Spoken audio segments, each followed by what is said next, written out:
qui a été clair depuis le départ, Julien, c'est que la décision de retirer le Hamas de la liste des organisations terroristes considérées comme telles par l'Union européenne était une décision purement technique, d'ordre juridique, motivée par un éventuel vice de forme qui aurait été lié, si l'on en croit en tout cas le tribunal européen, par la source des éléments d'information, des éléments de preuve qui avaient permis cette classification du Hamas dans la liste des organisations terroristes, des éléments de preuve qui ne provenaient, nous disait la justice européenne, la Cour européenne, le tribunal européen, que de médias, la presse, Internet, les réseaux sociaux, etc., et pas d'éléments tangibles et reconnus comme tels par l'Union européenne. Alors c'est un argument duquel on peut dire ce que l'on veut, et personnellement je pense qu'il est un petit peu fallacieux tout de même, mais là l'Union européenne, sa voix politique en tout cas, a fait machine arrière en clarifiant sa position. Elle considère toujours que le Hamas est une organisation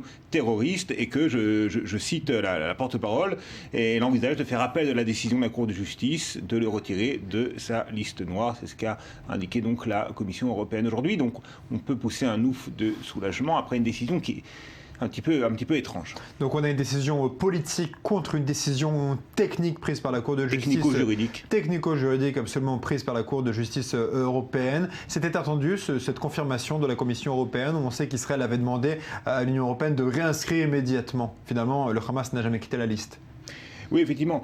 D'autant plus que, encore une fois, les mesures concrètes qui étaient liées à la classification du Hamas dans la liste des organisations terroristes, elles n'avaient pas été ajournées, n'avaient pas été suspendues, notamment le gel des avoirs et des fonds liés au Hamas en Europe.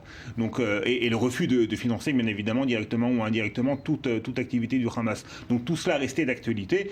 Et puis on peut bien évidemment imaginer qu'avec cette clarification de l'Union européenne, eh bien, les choses redeviennent ce qu'elles étaient auparavant et qu'il n'y ait plus lieu d'ambiguïté, même technico-juridique, sur cette question.